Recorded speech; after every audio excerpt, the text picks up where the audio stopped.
Vale, buenas noches. Aquí a la Revuelta.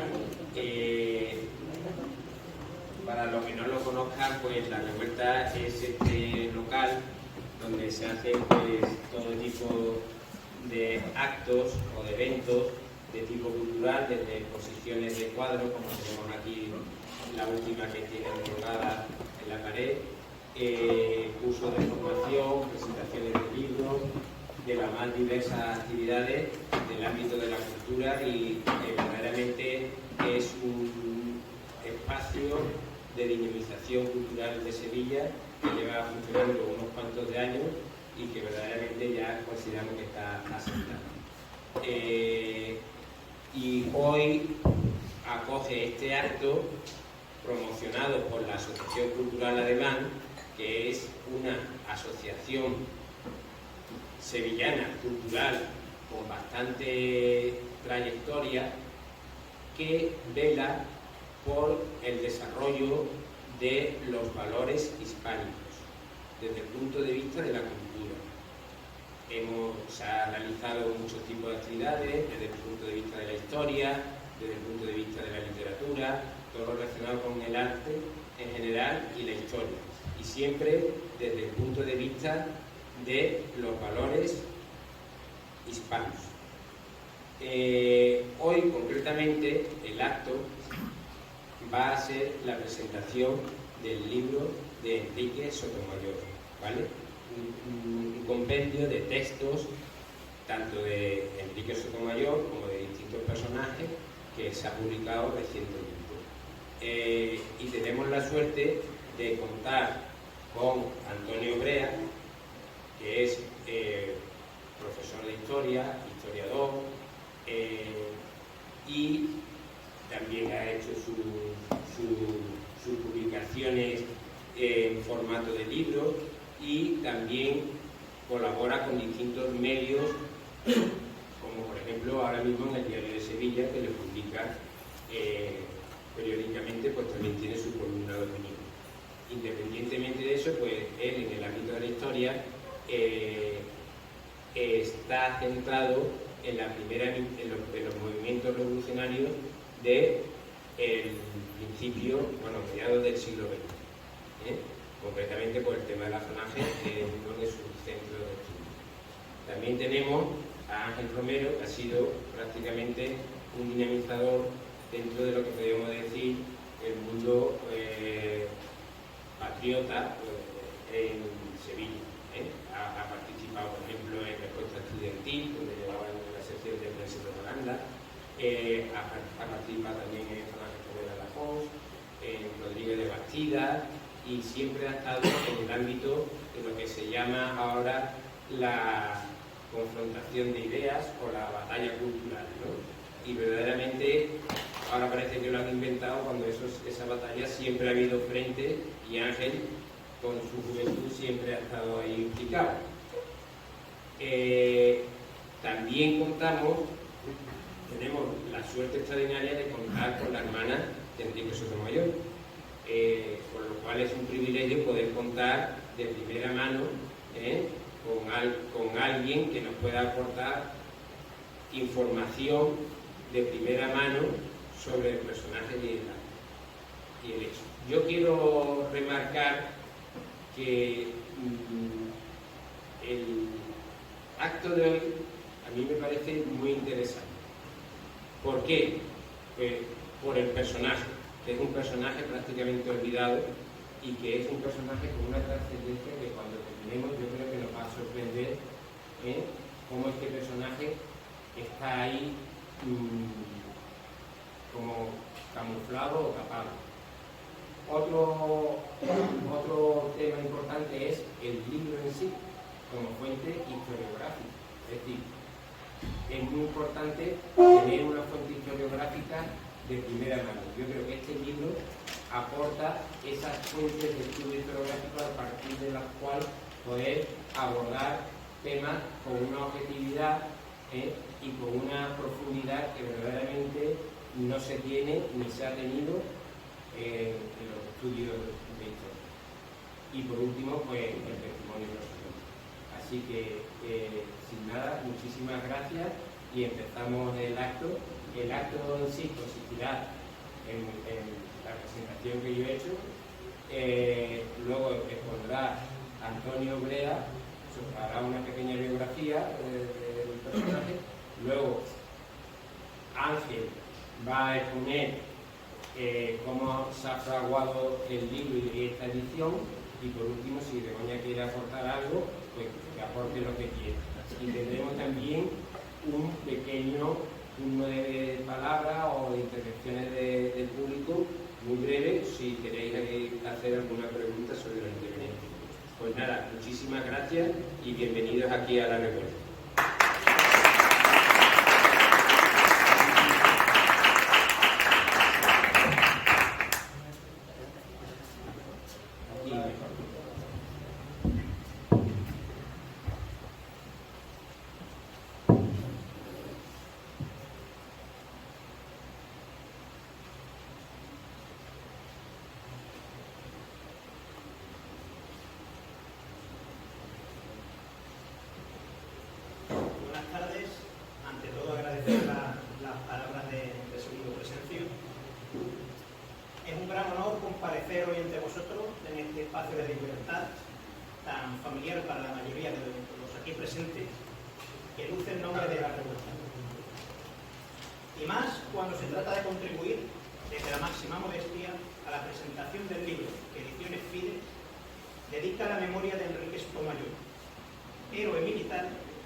De una institución de tan grande importancia social en el siglo XX español como fue el Frente de Juventudes. Por otro lado, desde mi punto de vista de antiguo miembro del refundado Sindicato Español Universitario del periodo posterior a Franco, supone un emotivo reto hablar en público sobre la figura de Sotomayor, uno de los más destacados dirigentes del seu histórico. Encomendándonos a vuestra benevolencia, tanto ese joven y entusiasta historiador que es Ángel Romero, como yo mismo, procuraremos estar a la altura. Era la España de 1933 muy distinta a la de hoy, aunque en algunos aspectos, como veremos, no tanto. Según los datos oficiales, nuestro país contaba en aquel momento con algo más de 24 millones de habitantes, frente a los más de 47 que contabilizaba el Instituto Nacional de Estadística el año pasado. Por tanto, poco más de la mitad de los pobladores actuales. Sin embargo, su potencialidad demográfica era radicalmente diferente. Mientras hoy perdemos población, entonces la tasa de crecimiento natural, el balance anual de nacimientos y defunciones, era 10 veces la del año 2001, cuando aún esta era positiva. No debemos extrañarnos si tenemos en cuenta que la tasa de natalidad casi cuadruplicaba la actual. Una España fecunda y joven, en la que casi la mitad de la población activa vivía aún de la agricultura, la ganadería y la pesca, sectores hoy casi marginales en cuanto al porcentaje de trabajadores al que proporciona un país en el que algo más de la mitad de la población no estaba siquiera en posesión de los estudios primarios. Una lacra, la de la precaria formación y el analfabetismo, que se cebaba especialmente con las mujeres. España agraria en vías de industrialización, en la que el principal problema social seguía siendo, como la centuria anterior, el de la desigualdad en la propiedad de la tierra. Una nación, por encima de todo, en crisis política, social, económica y espiritual.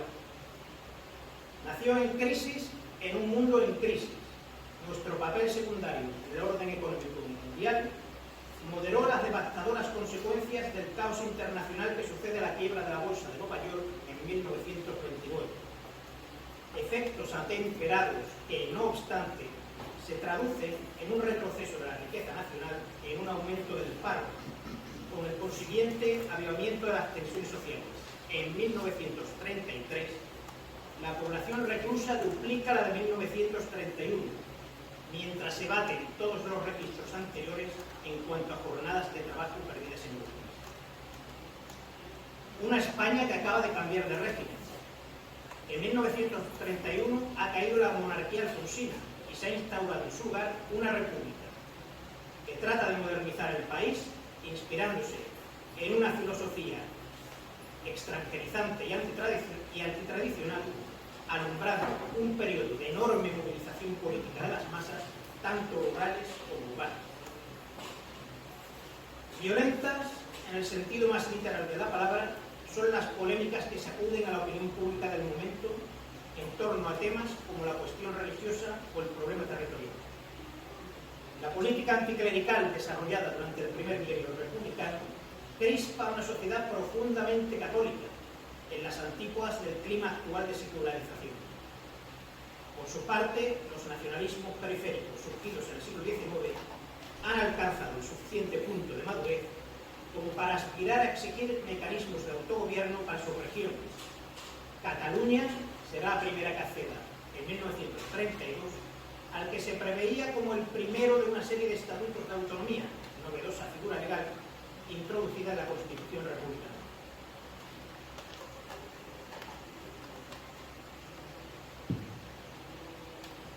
Una encrucijada histórica en la que gran parte de la juventud europea y, por supuesto, de la española, alberga serias dudas de que los sistemas políticos democráticos heredados del siglo anterior sean capaces de hacer frente a los retos de unas sociedades en transformación. Y esa juventud inconformista mirará en dirección a dos polos antitéticos, Roma y Moscú.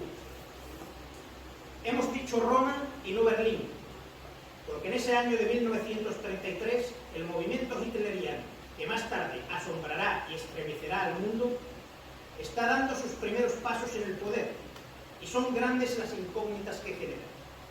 Mientras, el fascismo italiano ofrece el ejemplo de un régimen en apariencia consolidado y pujante, en el que millones de personas en las más diversas latitudes tienen puestas sus esperanzas. Entre los jóvenes europeos que miran a Roma se encuentra José Antonio, el hijo mayor de Miguel Primo de Rivera, el militar jerezano que había regido los destinos del gobierno de España en la década anterior con el propósito de desarrollar una revolución desde arriba que regenerara un cuerpo social corrompido por años de caciquismo y amaños electorales entre conservadores y liberales. Su dramática muerte, semanas después de haber sido descabalgado de su cargo por el rey Alfonso XIII, es la espoleta que arroja a su primogénito a la arena de la vida. 1933 es el año en el que José Antonio Primo de Rivera funda, con apenas 30 años de edad, un nuevo movimiento político, la Falange Española, que sorprende a la ciudadanía con un mensaje patriótico social, similar al que llevaban 2 años difundiendo Onésimo Redondo en Valladolid y Ramiro Ledesma en la capital madrileña. Miles fueron los jóvenes cautivados en poco tiempo por el verbo poético de José Antonio, estudiantes y trabajadores, muchos de ellos apenas unos muchachos imberbes. 14 años tiene tan solo Enrique Sotomayor en el momento en que en el madrileño Teatro de la Comedia, el 29 de octubre de 1933, José Antonio Primo de Rivera proclama que está alzada la bandera. Bandera que no tardará en adoptar los colores rojo y negro de las juntas de ofensiva nacional sindicalista de Ramiro Ledesma y Onésimo Redondo, tras la fusión de estas con la Falange en el primer trimestre de 1934. El impacto que provocó el discurso de José Antonio entre la generación de Enrique Sotomayor nos puede servir como testimonio este párrafo extraído del diario de Alejandro Corniero, que como otros muchos escuchó la emisión del mitin por la radio, cuya grabación lamentablemente se perdió para la posteridad. Se hizo un silencio. Yo estaba sentado al lado del aparato, en la butaca de papá, y de pronto, nada de un párrafo de gracias, escuetamente gracias, cual corresponde al laconismo militar de nuestros tiempos. Me levanté como impulsado por un irresistible resorte. ¡Dios mío, qué voz! Era algo indefinible, fuerte y suave a la vez, firme, varonil, melodiosa. Bueno, el caso es que yo me puse en pie y me di cuenta de que aquello estaba hecho a la medida de mi espíritu y de que yo seguiría a aquel hombre hasta el final. La suerte estaba hecha. Había nacido Enrique Sotomayor en 1919, en el seno de una culta familia madrileña de raíces andaluzas afincada en Bilbao, donde el padre prestaba servicios como funcionario. No obstante, el azar del destino permite que su alumbramiento se produzca en la céntrica casa familiar en la capital de España, y no en la lejana ciudad del Nervión, en la que transcurre la mayor parte de su corta vida.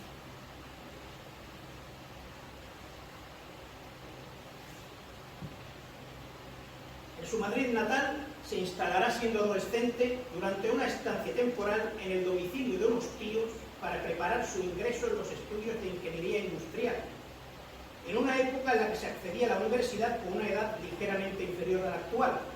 En aquella época se solía acceder con 17 años en lugar que con los 18 actuales, incorporándose en esos meses a las filas de la Falange. En su toma de postura influye decisivamente la repugnancia que siente hacia las turbas revolucionarias que ya antes del estallido de la Guerra Civil sembraban el terror en las calles de la capital de España.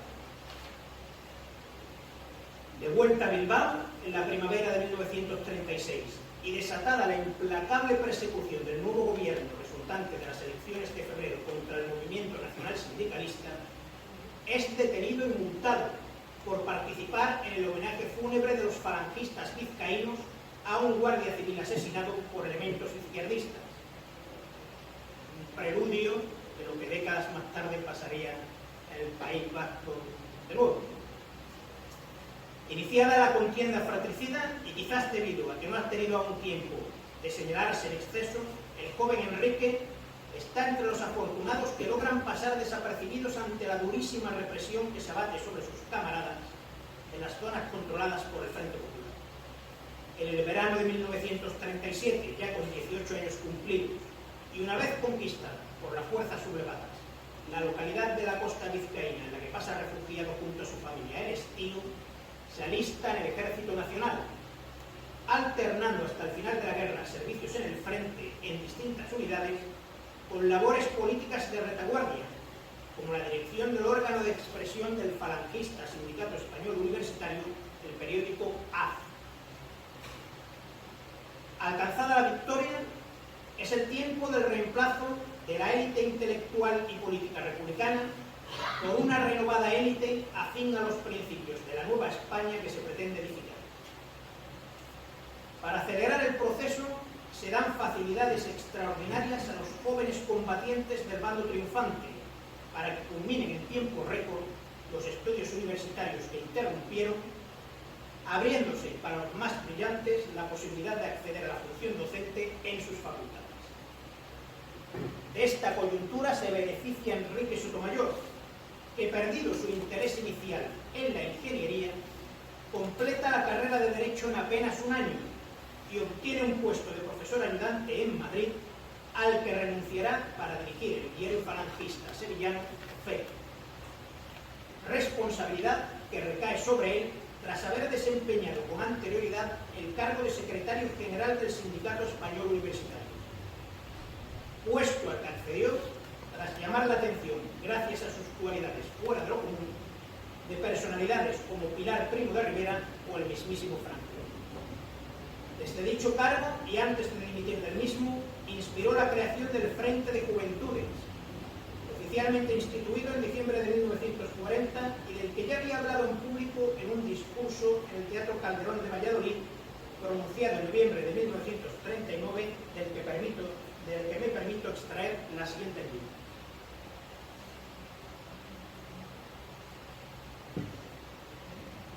La tarea es, pues, doble si queremos que sea eficaz.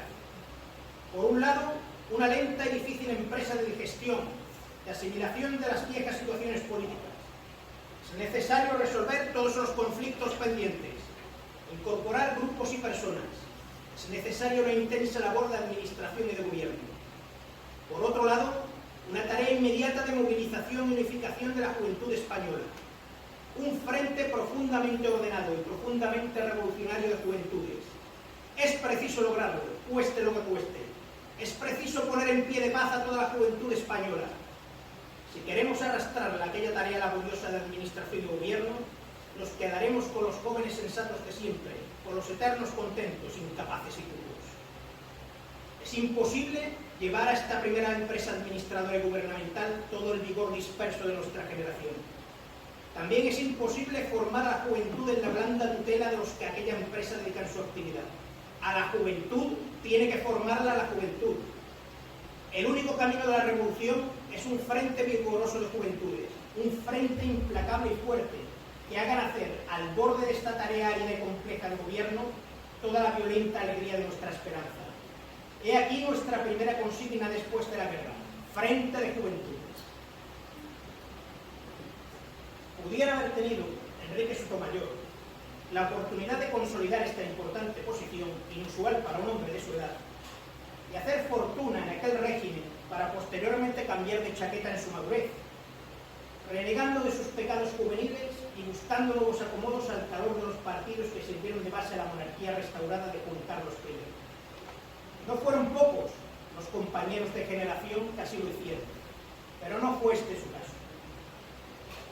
En el verano de 1941 se produjo uno de los acontecimientos más decisivos de la historia del siglo XX. Las Fuerzas Armadas alemanas, violando el pacto germano-soviético suscrito 2 años antes, invaden el territorio de la Unión Soviética. A partir de ese instante, en distintos países de Europa, se forman unidades de voluntarios para prestar su contribución en la que se presume batalla final contra el comunismo. Este sueño de la derrota definitiva de la ideología de Marx y Lenin será el único, y no otro, de los voluntarios españoles, en absoluto interesados en la germanización de las inmensas estepas situadas entre el Vístula y los Urales, y por completo ajenos a las limpiezas étnicas acometidas o proyectadas para hacer realidad tal cosa. El 24 de junio, 2 días tras el inicio del ataque, Serrano Suñer exclama ante una multitud de falangistas el famoso "Rusia es culpable". El día 26 se ordena la apertura de los banderines de enganche de la que llegaría a ser conocida como División. En ella se alista Enrique Sotomayor, dejando a un lado su prometedora carrera en la nueva arquitectura política española. En ello influye su decepción por no haberle sido encomendada ni la dirección política del Frente de Juventudes ni la Jefatura Nacional del SEU, cargos que no ambicionaba por un afán de protagonismo individual, sino por una desinteresada vocación de servicio.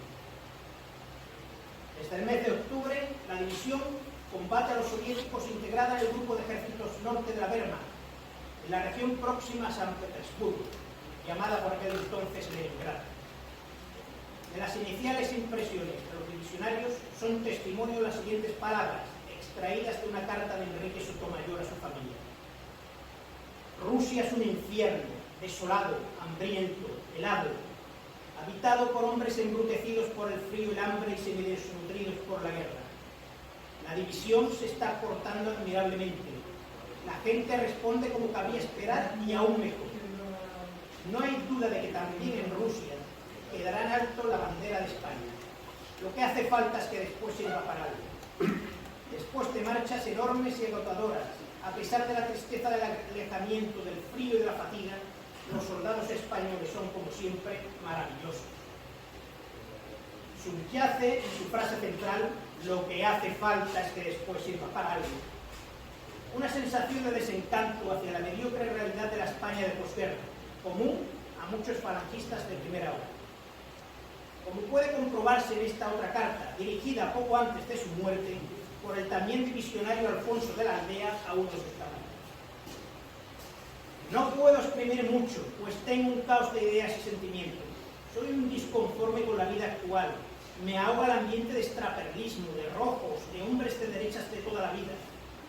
Estoy convencido del destino trágico y glorioso de las generaciones actuales y prefiero incorporarme a él física y espiritualmente y no vivir en ceguera como muchos viven, buscando fórmulas acomodaticias para buscarse la tranquilidad en un mundo que no la tiene y que no muy lejanamente nos incorporará con ganas o sin ellas a la vorágine de la lucha. Si no regreso, espero que por lo menos me digáis una misa, que todas las ayudas son pocas para conseguir el cielo. Tengo el presentimiento de que no volveré. Carlos, dame un presente cuando te enteres de mi muerte y reza una oración por mí. Arriba España. En diciembre, al tiempo que se produce la entrada en guerra de los Estados Unidos de América, factor que a la postre sería el desequilibrante del conflicto mundial, la maquinaria bélica alemana evidencia por primera vez sus límites al mostrarse incapaz de conquistar las dos principales ciudades rusas. Es precisamente en esos días cuando Enrique Sotomayor, destinado a una sección antitanques de la primera línea del frente, fallece en el transcurso de una acción en la que socorría a un soldado herido, hecho por el que será acreedor a título póstumo de la medalla militar individual.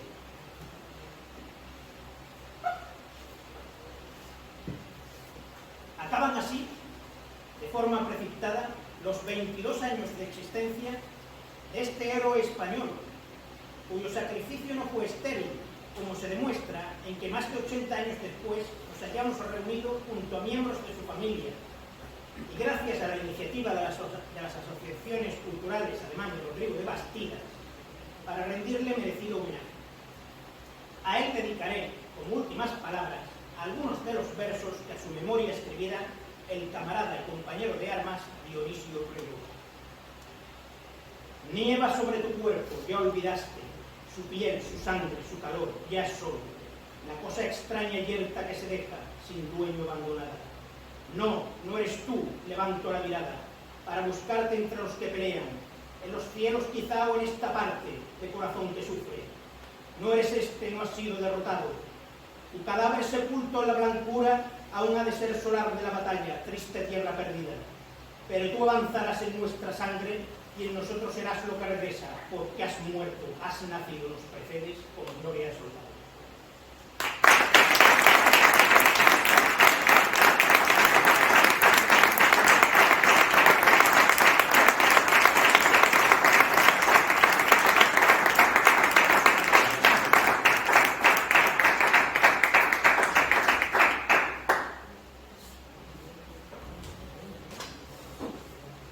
Verdaderamente magnífico, Antonio.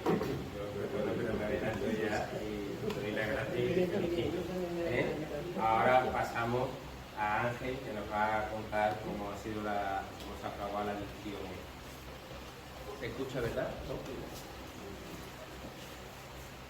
Parece que no. Ahora no.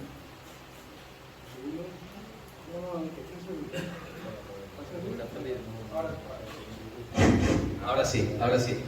Bueno, pues muchas gracias a Antonio por su intervención, a Segundo por la presentación y bueno, en general a La Revuelta y a la asociación además por acoger pues esta presentación de este libro sobre la vida y obra de Enrique Sotomayor. También, por supuesto, agradecer a su familia la presencia aquí, los que han podido venir, sobre todo especialmente a Begoña, a la que nos une una entrañable relación, una entrañable amistad. Y también pues mandamos un saludo al resto de la familia, sobre todo a Pilar, su otra hermana, que no ha podido desplazarse desde Madrid. Entonces, bueno, yo quería daros, además de daros las gracias por vuestra atención y por vuestro tiempo y vuestra presencia aquí, porque es claro que si estáis aquí, pues es porque os suscita algún tipo de interés la figura de Enrique Sotomayor y la publicación de este libro. Yo recibí el encargo de Ediciones Fides, a la que me une pues, bueno, una amistad personal con su editor, con Juan Antonio Llopar, y recibí el encargo de indagar, en el lejano ya marzo de 2021 del año pasado, de indagar sobre el paso de Enrique Sotomayor por Sevilla cuando estuvo aquí dirigiendo el diario Fe. El diario Fe, que siempre lo he comentado, no confundir con el semanario, el famoso semanario Fe, ¿verdad?, de los años de la República, que se publicaba desde Madrid, que era el órgano de expresión del SEU. El diario Fe de Sevilla fue un órgano de expresión de la Falange aquí en esta provincia, que fue incautado por las escuadras de Sevilla al diario El Liberal, que existía en esta ciudad y que estaba, además, la edición, para los que conocemos el centro, estaba en la calle García de Vinuesa, muy cerquita de la avenida de José Antonio y la Giralda y toda esa zona, ¿verdad? Entonces, pues, yo recibí ese encargo y yo, rápidamente, yo como historiador y que, bueno, que sé moverme en esas lides y en esas fuentes, pues acudí al Archivo Histórico Provincial y en el Archivo Histórico Provincial pregunté por el diario Fe, porque debería haber, desde luego, en hemeroteca, pues deberían estar todos los ejemplares de las tiradas del diario Fe de aquellos años. Efectivamente, después de una ardua búsqueda, y de quienes somos historiadores sabemos que eso requiere un tiempo, una paciencia y un trabajo, pues conseguimos dar con el periódico y pude localizar la horquilla temporal en la que Enrique pues, fue el director del diario. Director de un diario a los 22 años, 21 o 22 años, que realmente es una de las cosas que más nos ha sorprendido de la figura de Enrique Sotomayor, ¿no? Como en escasos 22 años llegó a condensar en su vida lo que ahora mismo varias vidas longevas, como he dicho en alguna ocasión, no serían capaces de condensar. Y entonces, bueno, indagando en el archivo histórico provincial, en todas estas fuentes, en todos estos artículos, en estas referencias que se hacían a Enrique Sotomayor en Sevilla, tanto en mí como en otros muchos jóvenes, pues se despertó un interés por una figura que para nosotros, pues bueno, era conocida nominalmente, prácticamente, porque es mencionada en muchos libros de la historia de la Falange. Recuerdo el de Charles Payne, por ejemplo, que tenía una página, un pequeño capítulo dedicado a él, algunos artículos en internet, en revistas culturales, de memoria histórica, de contramemoria histórica realmente, pero no se sabía gran cosa de su figura a nivel público. Encontrábamos una fotografía, la misma que preside aquí la portada del libro, en muy poca calidad en internet, alguna reseña biográfica y poco más. Esa falta de información o de información extendida y de tener solo unas líneas generales de su vida y obra, claro, fue generando ya un interés, ¿no? Realmente si lo hubiéramos tenido todo desde el primer momento, no hubiera suscitado en muchos jóvenes el interés que produjo, ¿no? Entonces, bueno, poco a poco fuimos extrayendo esta información y el editor me comentó que había leído en un artículo de Aquilino Duque, en un diario digital hace varios años, en el que él mencionaba pues que había tenido en su haber unas cartas de Enrique Sotomayor. Yo, que conocía a Aquilino de muchos actos y actividades, sobre todo también en este espacio, y al que nos unía una relación de admiración bastante grande por su recorrido literario, Premio Nacional de Literatura, como todos sabréis, pues bueno, yo me puse en contacto con Aquilino, le pregunté: de Aquilino, soy Ángel Romero, estoy confeccionando un libro acerca de Enrique Sotomayor, que saca esta editorial, Ediciones Fides, en la colección Azul Mahony, que tiene por objetivo pues rescatar estas vidas y estas obras, ¿verdad? Entonces, pues a mí me dijo que sin problema él me ponía en contacto con Begoña Sotomayor, su hermana, y con Pilar Sotomayor, su otra hermana, que vive en Madrid. A mí me congratuló saber que podía ponerme en contacto con dos hermanas suyas y además en tan buen estado de salud, que fue lo que realmente nos congratuló. Entonces, para nosotros fue realmente una gran sorpresa, ¿no? Porque pasamos de tener poca información sobre ese personaje a haberla ampliado un poquito con el Archivo Histórico Provincial y todo lo que encontramos allí, a directamente pues tener un contacto directo con la familia que tanto nos podría aportar. Este libro, en un principio, se concibió como una recopilación de artículos, ¿no? Que ya existía una recopilación de artículos en un libro de posguerra llamado Frente de Juventudes, en el que se compilaron pues los discursos más importantes de Enrique Sotomayor y los escritos más importantes, que no debían ser más de 12 o 15 aproximadamente. Y la idea de la editorial era, bueno, vamos a seguir investigando. Salieron muchos artículos tanto del diario Fe, de Hierro de Bilbao, de La Voz de España, de San Sebastián. Y entonces, bueno, ya con lo que ya se había encontrado, que no estaba todavía publicado recientemente, ya había como para publicar un libro ya más enjundioso y que ampliara la información como para que fuera una gran novedad. A la hora de conocer a Begoña y a Pilar, a sobrino Pepe, ¿verdad?, que tanto colaboró en la digitalización de todos estos documentos, allí en Madrid, en su casa familiar, pues encontramos realmente un tesoro documental. Un tesoro documental que, bueno, su familia pues había conservado en la intimidad del hogar, siempre orgullosos de la figura, como decía Pepe, del tío Enrique, siempre orgullosos de ella, pero bueno, tampoco sin opulencias y sin que eso hubiera saltado a la luz pública. Tanto al editorial como a muchos jóvenes nos apasionaba poder encontrar esas fuentes, poder ampliar ese ejemplo de vida que para nosotros tenía tanto interés, que tanto nos inspiraba y en el que tanto nos hemos mirado, ¿no?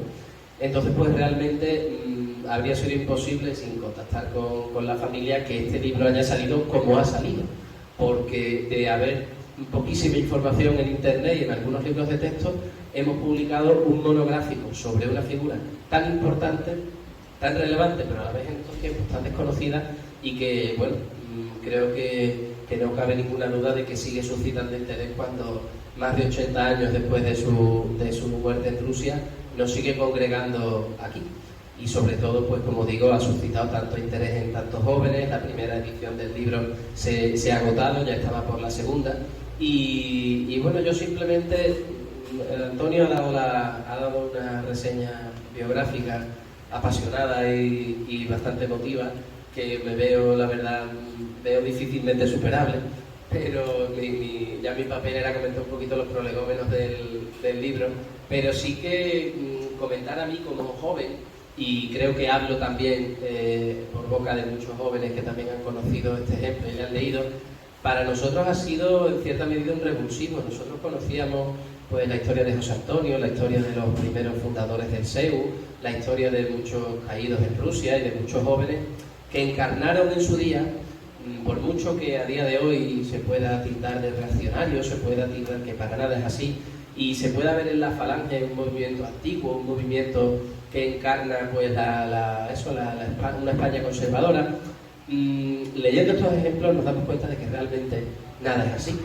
Nada es así porque la Falange y estos elementos jóvenes que la compusieron, estos elementos que cuando se conocen, estos personajes que cuando se conocen en lo personal, valga la redundancia, y en lo humano, vemos que se trata de jóvenes muy idealistas, de jóvenes muy generosos, de jóvenes muy limpios de corazón.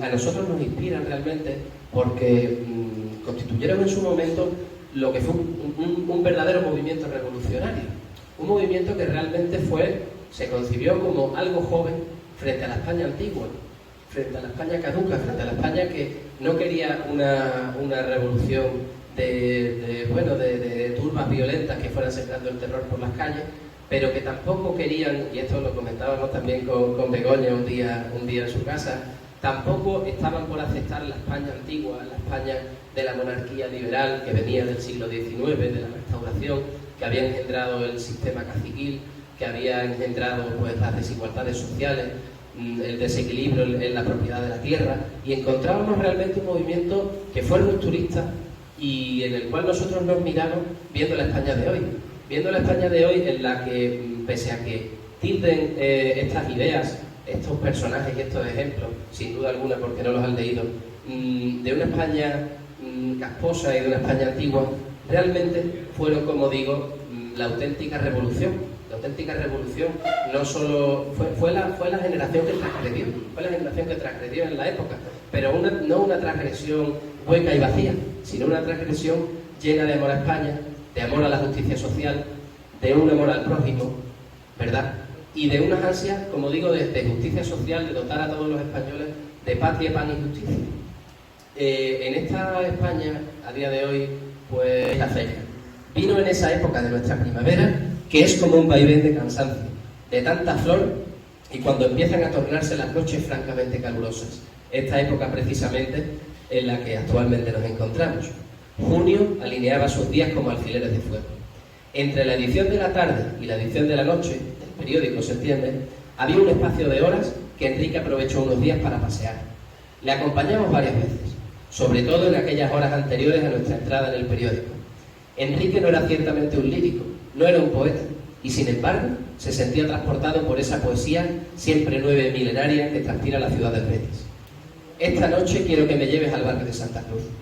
Recuerdo que pasamos por la plaza de la Giralda y Enrique se detuvo a la entrada de Mateos Gago a admirar la torre maravillosa, que parecía elevar su cúspide en el tranquilo cielo con luna.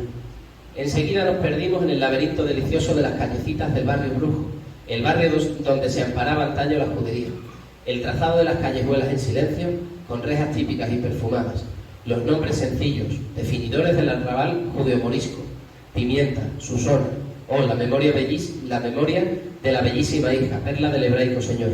Cada historia, cada leyenda, cualquier detalle de ornamentación, de gracia y característica de este pueblo, aquella maceta brindando sus flores en la acequia de un balcón, la lucecilla de aceite alumbrando la imagen de azulejos colocada sobre un muro, no había ni quedaba nada que Enrique Sotomayor no fuese reteniendo en su atención. Y Enrique Sotomayor no existe ya. Le perdimos para siempre. Qué distinto el lugar donde yace su cuerpo a este rincón sevillano que él admiró y que oyó su risa adolescente. Por eso sus amigos, en esta noche de invierno, tibia como de primavera, con estrellas punzantes en el alto y enigmático cielo, hemos querido venir aquí y recorrer el mismo camino que gustábamos hacer en su compañía. Parece que su voz todavía resuena más ancha que por la oquedad, en este callejón del agua, donde él se detuvo a paso y quedó ensimismado oyendo el correr invisible del agua entre jazmines tras el muro del alcázar. Luego, cerrando el círculo de nuestra divagación, hemos querido ir a la placita de Santa Marta, que es, al pie de la Torre de Sevilla, como un florero finísimo, lleno de silencio y de amor. Y allí, en la placita diminuta, hemos estado un instante en el mismo banco de piedra donde Enrique estuvo con nosotros contemplando la Giralda. Recuerdo que al marcharnos dijo estas palabras: Sevilla, vuestra bellísima Sevilla, es la primavera del mundo. Hay algo mejor, camarada Sotomayor, caído en tierras bolcheviques. Hay algo mejor que esta primavera del mundo, que es Sevilla, como nos dijiste tú. La primavera que dará en España las rosas de tus venas desangradas, el abril eterno que ganan yugos y flechas para que el mundo sea todo ritmo de trabajo, placidez de hogar y perfume de belleza bajo las divinas aspas de la luz. Muchas gracias.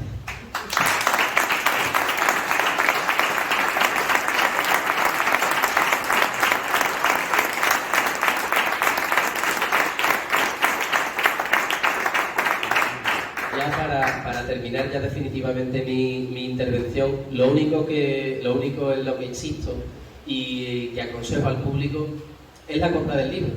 No solo porque aquí el que les habla no gana nada con ello, pero sí que comprando el libro, aparte de llevarnos a casa como un entrañable recuerdo de este día y llevarnos a casa la vida y obra de una figura tan importante, tan bella, tan honda, tan humana como Enrique Sotomayor, apoyamos también a editoriales como Ediciones Fides, que emplean su trabajo, su esfuerzo, sus fondos y sus medios y su tiempo para que estas obras, para que vidas como esta, para que monografías como esta y libros como este puedan ser ofrecidos al público y estas editoriales puedan seguir funcionando.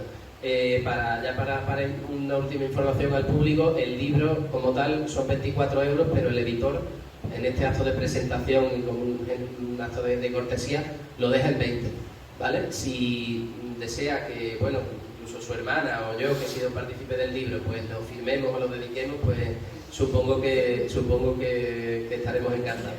Así que nada más, si alguien tiene alguna pregunta, incluso aprovechando que está aquí su hermana, podemos también indagar en ello, pues estaremos encantados.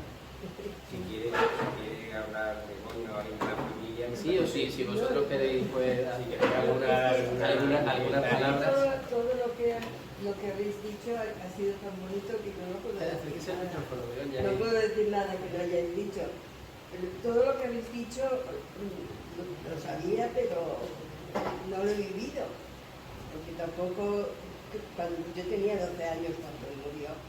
Y claro, en ese tiempo los niños éramos más niños. Y aunque él como tú decías, ¿no? que era mucho mayor de lo que realmente los años que tenía, pero de todas formas, en mi casa éramos 9 hermanos y nadie nos dábamos cuenta, ni siquiera mis padres se daban cuenta que Enrique era especial. Era igual que todos, las mismas cosas de ellos. Mis hermanos eran 4 los mayores, luego éramos Pilar y yo, y luego otra tanda. Y no sabíamos, esos eran los mayores y los pequeños, todos éramos iguales. No. Y Enrique sí tenía una obsesión muy grande en eso, en que todos teníamos que estudiar, pero no las niñas nos llevaron a un colegio donde nos enseñaron más bien a ser señoritas que es una pena, porque él todavía no se había dado cuenta de que las niñas éramos también, éramos igual o mejor, y que podíamos, no se dio cuenta. Y eso es lo que hizo, pero por lo demás, todo lo que habéis dicho es estupendo. Y eso que has dicho de Sevilla, también me acuerdo, porque éramos pequeños, pero nos llenó la casa de gitanas, de muñequitas de gitanas, de cintas, de carritos, y todavía están, porque había una vitrina y no nos dejaban jugar con ellas. Pero lo demás, y otra frase que decía Enrique, mamá, no quiero que vayas a Sevilla y que nadie te explique Sevilla, soy yo el que te lo tengo que explicar, porque ni aún los sevillanos se han dado cuenta de lo que tienen. Lo vio enseguida, se enamoró de Sevilla, ¿sabes? Y le costó mucho irse de Sevilla. Se lo decía también a General, se lo decía. Y le decía, me voy de Sevilla llorando. Muy bien. Yo quería decir una palabra sobre la presentación, y es que normalmente cuando se va a la presentación de un libro, uno no ha leído el libro. Para eso es la presentación. Se da la casualidad de que por mi amistad con Begoña, he leído, he tenido el privilegio, a poco de salir el libro, cuando la cinta estaba fresquísima, que todavía lo está, porque acaba de salir el libro, de leer. No es un libro de mi especialidad realmente, pero lo he leído con un interés, con una sorpresa extraordinaria. En primer lugar, esto comprueba la idea mía de la miseria del conocimiento histórico. Y hablo como historiador en este sentido. Es decir, lo poco que conocemos de la historia, independientemente de cómo la historia, especialmente en este periodo, es objeto de interpretaciones verdaderamente, razones ideológicas, etcétera, lastimosas, ¿no? Y entonces nos encontramos un libro con una cantidad de sorpresas en todos los sentidos, que a mí realmente no solamente me ha impresionado, porque no suele ser frecuente este tipo de libros, es efectivamente una fuente histórica de primera mano. La estructura del libro, vamos, es muy acertada. Es algo verdaderamente inesperado. El conjunto antológico de artículos que muy acertadamente se han recogido en el libro sobre la personalidad del pobre Enrique Sotomayor, que con 22 años tiene un respaldo por parte de los grandes intelectuales, no de una época determinada, sino no es la época, diríamos, esa, sino grandes intelectuales de la cultura española, del tipo de, por ejemplo, Dionisio Ridruejo. La elegía esa de varias páginas dedicadas a él es conmovedora. Yo creo que es uno de los poemas más acertados de Ridruejo, o artículos verdaderamente sorprendentes de personalidades, como por ejemplo la de Laín Entralgo o como la de Antonio Alcobar. Es decir, cuando se habla de estos dos personajes, me acuerdo por ejemplo del descargo de conciencia, por ejemplo, el libro este, en la época de la transición del franquismo al régimen actual, ¿no?, a la democracia,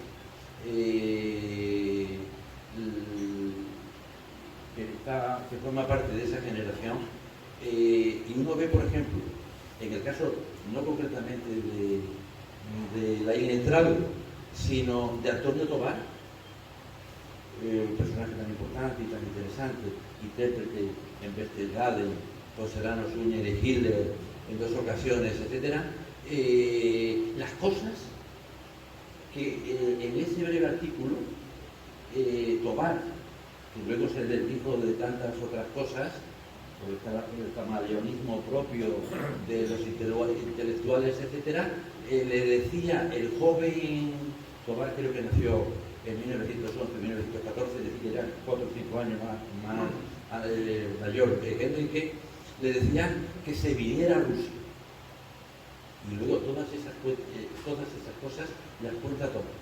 Yo creo que, vamos, es un libro que tiene unas aportaciones tan grandes para la historia intelectual y la historia política de este país, como que, por ejemplo, al hacer un análisis de personajes como los que acabo de citar, pues hay ahí claves fundamentales, como estas que digo en el artículo de Tomás. Bueno, la relación de un muchacho de 22 años, lo que representa, vamos, ese texto que habéis puesto inicial con Franco, hay que ver el último párrafo de ese texto, es donde nada menos que a Franco, según le dice que todavía no lo conoce. Un muchacho de 22 años, nada más y nada menos, el personaje con la relevancia de Franco, en ese momento el dueño de este país. Bueno, así cantidad de cosas, en donde se ve una sinceridad, una fuerza, una voluntad de estilo, que verdaderamente es sorprendente. Entonces, bueno, yo quiero felicitaros, además los dos habéis sido alumnos míos, felicitaros por lo bien que habéis llevado a puerto esto, y desde luego me ha conmovido que 80 años después, ¿quién podría decirlo? Esto es lo que los antiguos llamaban la ironía de la historia. Estamos aquí, está aquí su hermana, y estamos aquí todos sorprendidos por este héroe, este joven héroe que indiscutiblemente fue Enrique Sotomayor. Muchas gracias.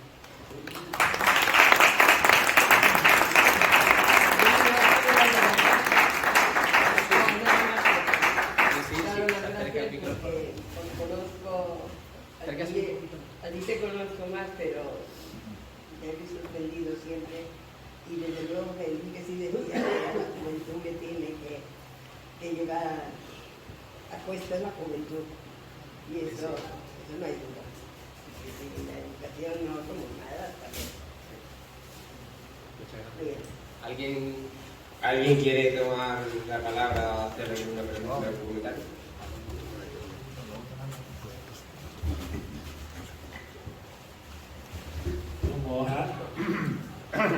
Hay que acercárselo, hay que Como, acercarse. como nos ha dicho mi anterior personaje, que no tengo gusto de conocerlo, de espalda menos, pero veo que ha debido de ser catedrático o un amante de la historia. No he podido leer el libro. ¿Le dedicáis mucho o poco a su paso por la División Azul o es más, ¿sabes lo que digo? No sé si le dedicáis mucho, porque es que, claro, la División Azul la conocemos todos, y yo que pertenezco a la hermandad, pues sé, y además desde joven, en el Frente de Juventudes conocí la División Azul, porque muchos divisionarios estuvieron luego en el Frente de Juventudes, y Enrique Sotomayor es el creador, aunque no fue el primer jefe. Pero esas son las cosas. Entonces, la unidad donde estaba y la batalla donde falleció no son cualquiera. No es cualquier unidad ni cualquier batalla. Si me pasa el micro, con mucho. Sí, pues el libro tiene varias partes. Una son artículos y escritos de Enrique Sotomayor, otros son artículos y escritos sobre Enrique Sotomayor, y luego tenemos un apéndice documental completamente inédito en todos y cada uno de sus fotografías y de sus documentos, que desde luego merece mucho la pena. Entonces me preguntas por qué peso tiene en el libro, en la obra, el paso de Enrique por la División Azul. Te respondo brevemente. Tiene una parte que está dedicada a su paso por la Secretaría General del SEU, otra en los escritos y en la planificación que estuvo un poquito antes de la fundación del Frente de Juventudes, que como tú bien has dicho, pues bueno, por el Frente de Juventudes pasó media España. Yo creo que pasó varias generaciones al completo, ¿verdad? Una institución tan importante de la que él fue el precursor, y se puede decir que el fundador. Y luego de la etapa en la División Azul tenemos tanto artículos que escriben otras personas que estuvieron con él en el frente, como algunas crónicas de cuando cayó en Posad y sobre todo un documento importantísimo que son las cartas que la familia con tanto gusto nos cedió, las cartas que él mandaba desde allí. Nosotros, vamos, yo he tenido la suerte de tener en mis manos las cartas originales manuscritas de su puño y letra que él enviaba desde Rusia, y bueno, y aquí están reproducidas todas o prácticamente todas. Sí que es verdad que hay algunas que, bueno, que por motivos de intimidad de la familia y tal, pues no había lugar el hecho de publicarlo aquí, pero bueno, todas las cartas de la División Azul que reflejan pues ese espíritu, aquella realidad, la realidad de aquella generación, pues también están por aquí. Creo que te he respondido. Y luego, sobre todo, muchas fotografías que no se conocían de Enrique allí mismo en el frente con otros compañeros y otros camaradas de su unidad. Y luego ya, pues bueno, sí, artículos de otras personalidades en aniversarios de su muerte o cuando llegó la noticia de su muerte y tal, que glosaron un poco su figura, su obra. Y bueno, todo esto, ya digo, todo esto está aquí. Yo creo que es sin duda la obra definitiva sobre Enrique Sotomayor. No sé si hay alguna otra pregunta, algún otro comentario que queráis hacer. Y perdón por lo que voy a decir, que es tan interesante el material que hay ahí, unido ello a ese material que por razones del volumen no se ha contenido, que esto no es la obra definitiva. Esto es el comienzo de una obra que hay que hacerse importante, una biografía sobre el personaje. Recogemos ese guante. ¿Alguna cosita más? Bueno, pues parece ser que nadie quiere hacer ninguna pregunta ni hacer ningún comentario. Pues simplemente redundar en lo que hemos estado viendo. El libro verdaderamente es una fuente historiográfica magnífica. El personaje es un auténtico héroe, un prototipo de héroe, y no perdáis la oportunidad de comprarlo o de leerlo, y daros las gracias. Aquí, como además y como La Revuelta, esta es vuestra casa. Seguiremos haciendo muchos más actos, muchas más presentaciones y encuentros de todo tipo. Aquí tenéis vuestra casa. Muchísimas gracias por vuestra asistencia, y ahora creo que nos vamos a tomar una cervecita quien quiera. Tenemos la suerte de eso. Así que, bueno, vamos, quien quiera que Begoña, si le parece. Habrá gente que quiera que le firme el libro, desde luego. Que habrá gente que quiera que le firme el libro. Que Ángel y Begoña le firme el libro. Y por recordar únicamente que el precio de venta del libro en las plataformas de la editorial es de 24 euros, pero que el editor tiene la cortesía de dejarlo en 20 para los asistentes aquí a este acto. Nada más.